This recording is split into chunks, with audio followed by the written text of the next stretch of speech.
Hey there, so a little video here. It's a collection of the photos and the little vids I took when I had to go to the coast to coast, which was 6 days ago, I think now.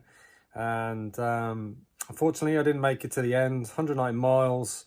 I got 82 miles in. I got through the first night. I got through the lakes and a lot further than I got 2 years ago. I did have a cold going into it.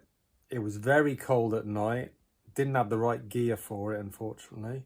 So I needed more warm weather gear, I think, for that first night. The quads were seizing up, and most importantly, my stomach was shutting down, so I wasn't getting any food on board. So it was a combination of things, and I was getting a little bit worried about my health, obviously, because of the temperature and having a cold. So that was why I pulled out in the end. Would I do it again? If you'd have asked me in the 24 to 48 hours after, it was a definite no. But there are I had a lot of things I could change again. I could have done with I didn't have a lot of luck with my health and the weather, so I might do it try it at a different time of year, when the weather's good, and make a few changes to my planning as well. Just to let you know that the way I planned this was, because I'm not sure that I actually mentioned it in the videos that much, I had to get to the end of the lakes, 62 miles, in good time that I could use a supermarket to get the food to get me through the first night. And I did do that just about, but because I was absolutely pegging it all the way and not eating enough, the stomach shut down, and that's a big problem. So if I was doing this again, I'd probably start a little earlier and try and spread my efforts out, stop a little bit more, get the food on board. Easier said than done. It's really hard to do that anyway. So yeah, and then at 114 miles, I had a hotel ready where I was going to have a 4 or 5 hour stop. That was in Richmond, and you can see the video at the end of this is where I am in that hotel at Richmond. But obviously, I've had a taxi and a bus to get me there, and I kind of recap a little bit about what happened. So yeah, if I'd have got to Richmond at that 4 or 5 hour break, I would have recharged all my equipment, recharged myself, had a bath, had some sleep, 3 hours sleep, and then I'd have had a nice flat section in the Vale of Mulberry and hopefully be able to kick in and just dig deep for the North Yorkshire Moors into that second night. That was the plan, but obviously I didn't get that far. So will I do it again? Maybe. It will be, obviously, it won't be this year. It would be, the earliest it would probably be July. I'd probably do it in July next year. Here it is, about 5:45 in the morning, Thursday, 7th of August. Back to start, coast to coast. I'm feeling, well, I've got a bit of a cold. It's windy.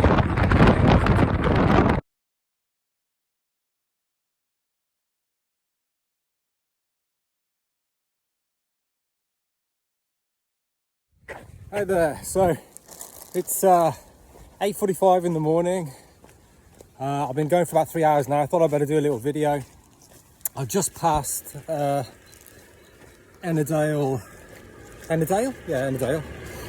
And I'm not going too badly. I started out earlier than I planned.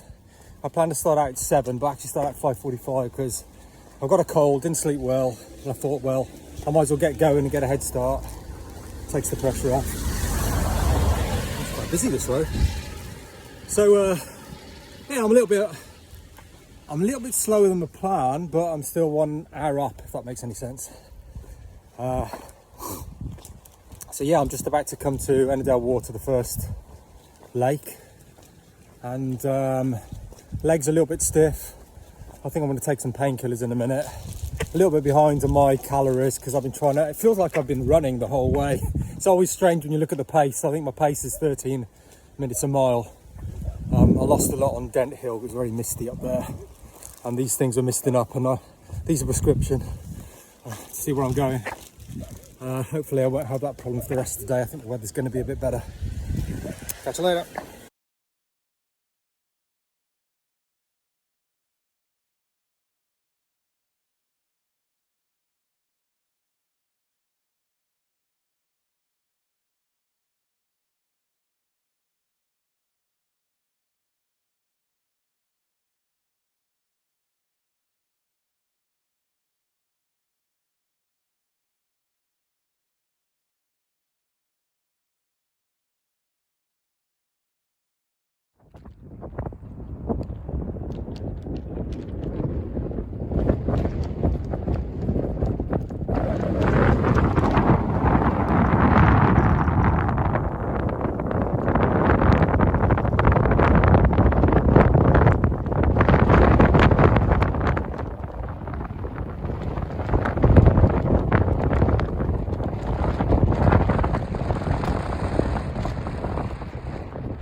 Hi, quick update.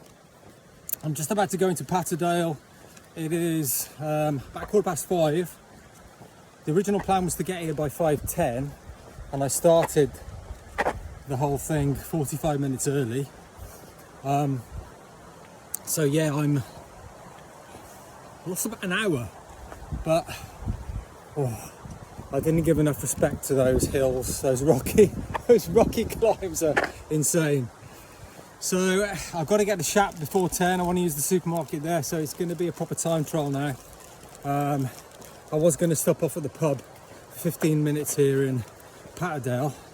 I'll quickly pop in and see if I can grab some food. Otherwise, I'm going to get water off the hills and just cope with what I have in my bag, which I don't think is a lot. So yeah, it's not going to be a pretty 5 hours. 5 hours to do 14 miles. Yeah, see how it goes.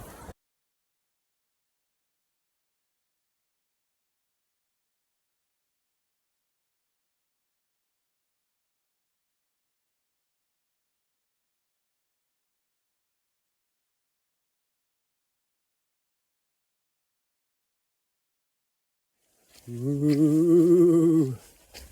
You're not going to see me. That's not the moon, that's my head torch. But funny enough, there is a full moon. I don't know if you can see it. There it is. And it is orange.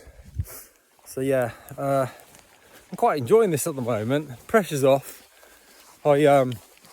Just as an update, I was lagging a bit.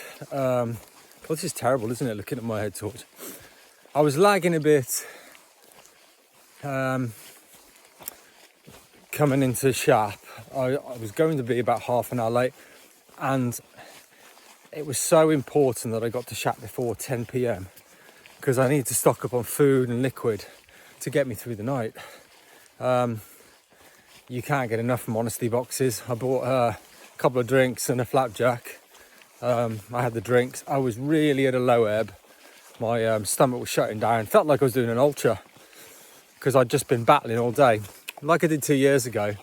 I didn't respect the climbs. I made the pace a little slower, but it's just so wet rock climbing those mountains in the Lake District. But I got through them okay this time, and I have to say, running poles are a godsend. They really are. So I'm going to update you later because you don't want to be looking at my head torch. There's nothing to see here, is there? Just as an update on my progress, I know I'm somewhere between Shap and Sunbiggin, probably 10-15 miles from Kirkby Stephen, but I don't want to look at the distance to go because it's going to scare me because I'm moving quite slowly now. I had to run really quickly to get to Shap before the supermarket closed, and now I'm paying for it, but it's a nice slow walk, and I probably can't go much faster anyway just because I can't see where I'm going. It's difficult to see the paths under your feet. I've got OS maps on the go, and a GPX on my watch, which together just about do it. So yeah, it's 1:30 in the morning. I'm a bit behind schedule now, but I'm trekking along, doing okay.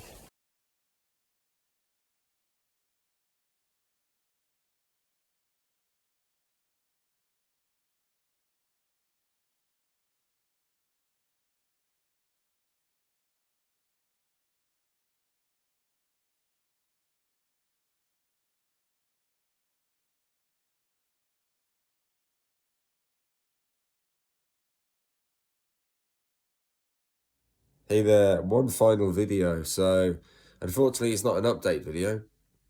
I did have to pull out in the end at Kirkby Stephen. I think I did a video on the way to Kirkby Stephen in the middle of the night. And yeah, I started to struggle. I started to slow down. I was barely moving. It was really cold. There was frost on the ground. I wasn't expecting that. That's not what the Met Office promised. So I wasn't adequately dressed, but as long as I was on the move, I just about stopped myself from, from shivering. It was, yeah, so I was very cold and dizzy, and I was kind of staggering left and right. I was starting to get a little bit worried, and sort of kept checking my watch, waiting for the sun to come up. I think the sun started coming up around 4:30, 5 o'clock, which I was really pleased about. The head torch was okay. The navigation, I could, I was too tired to go too fast anyway. But it's quite hard looking for the, the footprints in the mud. Looking at the GPX that I had from the FKT website, and that, from the FKT, because it was, for those who know, it was smart recording, so it wasn't. It was only kind of updating every several seconds.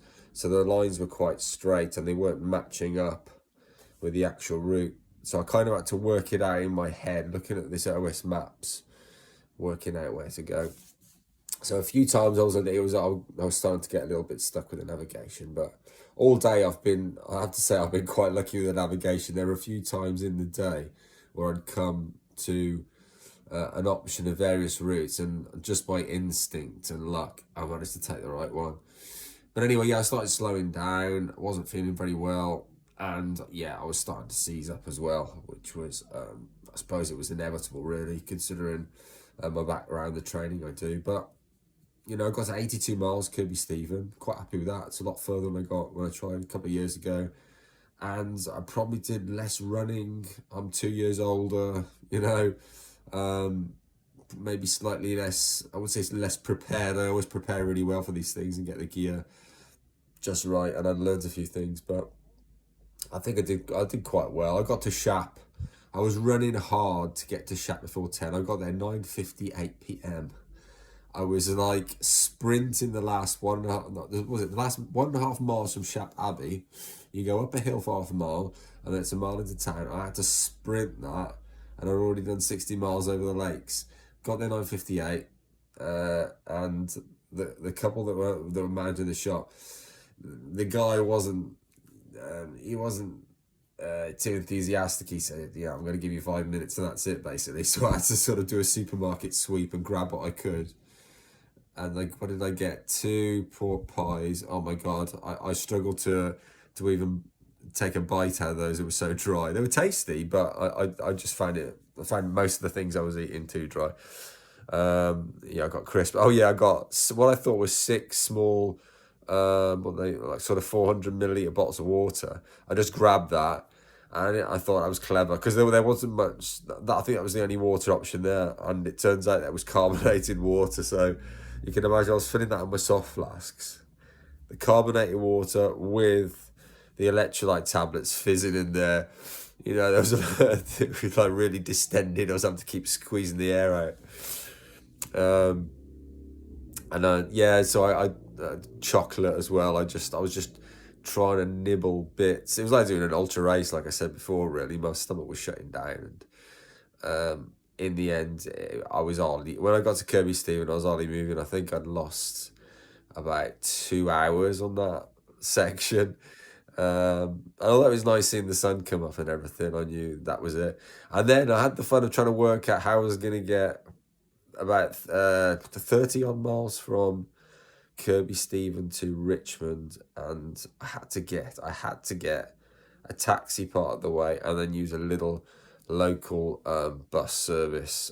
Thank God for it's called the Little White Car, I think, and I met a really nice American lad on there who's an ex-wrestler, funnily enough, and he makes movies. Really interesting guy. He twisted his ankle, so his mates were walking on to Richmond, so we were having a really good chat on the the little white car. It was called the Little Bone Shaker. That was great. So yeah, great experience. I'm glad I tried it. I'm not sure I'm going to do one of these again. That's twice I've tried it now and it's not worked out. It's just a bit too far, 190 miles. The lakes, oh my God. I'm gutted that I didn't get a chance to really appreciate the views. I'll have to put my head down, time trialing it, and that's a real shame. Again, I have hiked it before and I've sort of walk run it before. So I have, you know, really enjoyed it before and taken photos and really appreciated it, but it would be nice to do it again. Yeah, there's a lot of mossy sections. It got very slippery on. It was I can't remember now. The last couple of climbs started to get it's peat. Sorry, the peat is very slippery, and even when you're not running on the peat itself, if you get it like the residue of it on the bottom of your trainers, and then you're on wet rock and you've had it. And the one time I had quite a nasty fall. I was coming down some rock. I got a bit of peat under my shoes, and I went slipping on a couple of large slab rocks, and I went sliding down these two slab rocks, and I landed really quite fortunately, and there was a couple there that I was just laughing with them, saying, you know, that could have ended up a lot worse than that. And then I tripped and fell a few more times later, but that was just dehydration and tiredness, you know, not really looking where I'm going. But the poles, like I say again, the poles really helped me with the climbing. They helped me coming down the hills. I might have had a few more tumbles if I didn't have the poles with me. So love the poles. The gear was great. Great experience. I'm now in Richmond in a hotel. I'm meeting a mate tomorrow, staying over at his house, Phil. Looking forward to that. And yeah, my body is just really wrecked at the moment. I need to catch up on sleep.